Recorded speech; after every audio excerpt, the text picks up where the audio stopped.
January 20th, 1981, 12:01 p.m. Ronald Reagan had been President of the United States for exactly 1 minute, and at that precise moment, 52 Americans held hostage in Iran for 444 days were released. The timing was extraordinary. The hostages had been held through an entire presidential campaign, through desperate negotiations, through a failed rescue mission, through 14 months of national humiliation. And then, the moment Reagan took the oath, they were free. Was this a coincidence? Or was it the most audacious political crime in American history? A secret deal that deliberately prolonged the suffering of 52 hostages to win an election. This is the story of the October Surprise, a conspiracy so explosive that it was investigated by Congress twice, a story that implicated a future president, a CIA director, and the government of a hostile foreign nation, a story that, to this day, has never been fully resolved. To understand the October Surprise, you have to understand how broken America felt in 1979. The Vietnam War had ended in humiliation. Watergate had shattered trust in the presidency. And now, the Iranian Revolution had brought a radical theocracy to power. And on November 4th, 1979, a mob of student militants stormed the American embassy in Tehran. 66 American diplomats and citizens were seized. They were blindfolded, paraded before cameras, and held as pawns in a geopolitical standoff between the Ayatollah Khomeini and President Jimmy Carter. Carter was consumed. Every diplomatic tool was tried. Sanctions, back-channel negotiations, a military rescue attempt, Operation Eagle Claw, that ended in catastrophe in the Iranian desert. 8 American soldiers died. The helicopters crashed. The hostages remained. And Jimmy Carter, watching his presidency disintegrate, began to fear something else entirely. Carter knew that if the hostages were released before November's election, he would likely win re-election. Every day they stayed in Tehran was another nail in his political coffin. His opponent understood this too. Ronald Reagan and his campaign team watched the hostage situation like a barometer, and some in that camp, according to multiple later testimonies, began to wonder whether they could do more than just watch. The 1980 presidential election was one of the most anxious in modern American history. Polls swung wildly. Inflation was brutal. The hostages weighed on the national psyche like a wound that wouldn't close. Carter's approval ratings had collapsed, but he still had one card left to play: bring the hostages home before Election Day. Inside the Reagan campaign, there was a name for this fear. They called it the October Surprise. The moment Carter would announce a last-minute deal, hostages freed, cameras rolling, the president triumphant, and the election would be over. Reagan's campaign manager was William Casey, a sharp, secretive former OSS officer who would later become CIA director. Surrounding Casey was a constellation of former intelligence operatives, fixers, and cold warriors who knew how the shadow world worked. Casey had deep intelligence connections. He was exactly the kind of man who could establish a back channel to Tehran, and exactly the kind of man who would never leave a paper trail. According to multiple witnesses who later came forward, including a former Iranian president and a former Iranian foreign ministry official, Casey and others in the Reagan camp made contact with Iranian officials. They allegedly offered a proposition: hold the hostages past Election Day, and the incoming Reagan administration would reward Iran with something it desperately needed: American-made weapons. Tehran was already at war with Iraq. They needed arms, and Reagan's people, according to this account, were offering to be their supplier. All Iran had to do was wait. The alleged meetings, if they happened, were held in the shadows of European capitals: Madrid, Barcelona, most infamously, Paris. In late October 1980, according to several accounts, a secret meeting was held at the Hotel Raphael and the Hotel Crillon. On one side, representatives of the Reagan campaign. On the other, officials connected to the Iranian government. The key claim: that William Casey himself flew to Paris, secretly, without his official travel records, and met directly with Iranian intermediaries to finalize an arrangement. 52 American hostages, still blindfolded in Tehran, had no idea that their fate may have been traded like a commodity. Among those who claimed to have witnessed these meetings was Ari Ben Menashe, a former Israeli military intelligence officer. Another was Abul Hassan Bani Sadr, the first elected president of the Islamic Republic of Iran, who later stated he had been informed of back-channel contacts between Tehran and the Reagan team. Casey's official travel records showed him in London during the alleged Paris meetings, but investigators later found anomalies in those records, and several witnesses insisted he was there. The alibi was clean, perhaps too clean.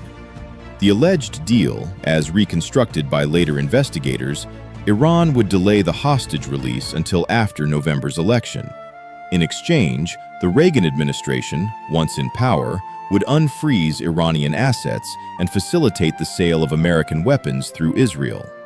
And there was one more thread that made it credible, a thread that would unravel 6 years later into the most shocking political scandal of the 1980s. That thread had a name: Iran-Contra. Here is where the story becomes genuinely difficult. Because history demands honesty, and the October surprise has a problem that conspiracy theories often don't acknowledge. The evidence is contested, the witnesses are unreliable, and the congressional investigations reached contradictory conclusions. The Senate Foreign Relations Committee, after an extensive investigation, found no credible evidence to support the October surprise allegations. But it also noted that the investigation had been significantly hampered by a lack of cooperation from key witnesses and foreign governments. The House Task Force similarly found insufficient evidence, but acknowledged the investigation had been rushed, underfunded, and incomplete. Key witnesses refused to testify. Documents were missing. The CIA declined to cooperate fully. What is not disputed, the Reagan administration did secretly sell weapons to Iran. That became the Iran-Contra scandal of 1987.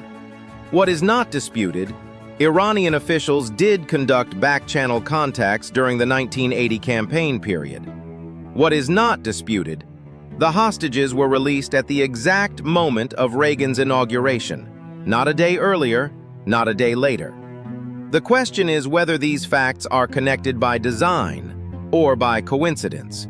And in the world of covert operations, the distance between design and coincidence is often precisely one destroyed document. At 12:01 p.m., 1 minute after Ronald Reagan completed his oath of office, Algerian mediators announced that Iran had agreed to the terms of the hostage release. The planes carrying the 52 Americans taxied down the runway in Tehran. The deal was done. The crisis was over. Jimmy Carter had spent the final night of his presidency, through the entire night without sleeping, in the Oval Office, trying to finalize the hostage deal. He came agonizingly close. The Algerians were shuttling messages, and then, as if on a timer, the Iranians went quiet. They waited. They stalled, until the clock struck noon. Carter would later say that this final delay, the refusal to release the hostages before Reagan was sworn in, was one of the most painful moments of his presidency. He had no proof of treachery. He had only the sickening feeling that something had been done to him, and to those 52 people waiting in Tehran. One of those 52 was a young diplomat named Bruce Langan. He had been held for 444 days. He stepped off the plane in Germany, stood in the cold air, and said nothing for a long moment. Then he said, "I'm free." He did not know in that moment whether his freedom had been negotiated cleanly or whether it had been used as a chess piece by men in dark hotel rooms in Paris. He may never know. None of us may. The Iran-Contra scandal, which broke in 1986, did not prove the October surprise, but it profoundly altered the landscape of credibility, because suddenly the central premise, that senior Reagan officials had secretly traded weapons with Iran, was no longer a conspiracy theory. It was confirmed government policy. The only question was when it started. Oliver North, John Poindexter, Robert McFarlane. These were not rogue actors. These were senior officials in the Reagan White House who had been secretly negotiating with Iran for years. The apparatus was real.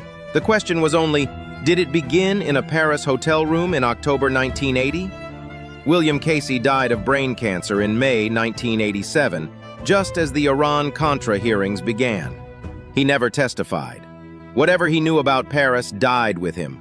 Casey had suffered a seizure in December 1986, just days before he was scheduled to testify to Congress. He died 5 months later.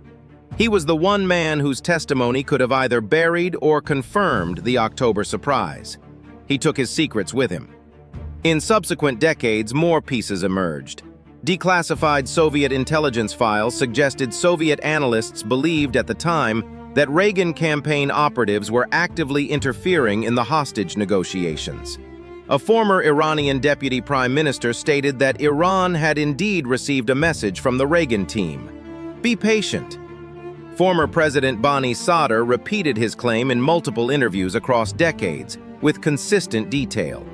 None of this constitutes proof, but it constitutes something perhaps more unsettling, a persistent, corroborated, documented cloud of suspicion that no investigation has ever fully cleared. Here is what history has confirmed. In 1980, 52 Americans spent 444 days as hostages in Iran.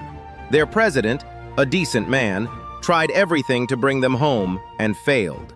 An election was decided in large part by that failure. The hostages were released at the most politically precise moment possible. And within 6 years, it emerged that the incoming administration had indeed been secretly dealing weapons to the very government that held them. Whether those facts are stitched together by conspiracy or coincidence, the thread between them is real, and the men who might have answered the question, Casey most crucially, are dead. The documents that might have proved it or disproved it have never fully surfaced, and the Congress that might have forced the truth was never given the time, the resources, or the political will to truly dig. This is the nature of political crimes at the highest level. They don't announce themselves. They leave fragments, a rumor in a Soviet intelligence cable, a claim by a deposed Iranian president, an anomaly in a travel record, a midnight memo from a CIA official that went unread. They leave questions that fester. The October surprise may have been the greatest political crime in American history, or it may have been a convergence of ugly circumstances that looked like conspiracy, but was merely the chaos of a broken moment in geopolitical time. The honest answer is, we don't fully know. We may never fully know.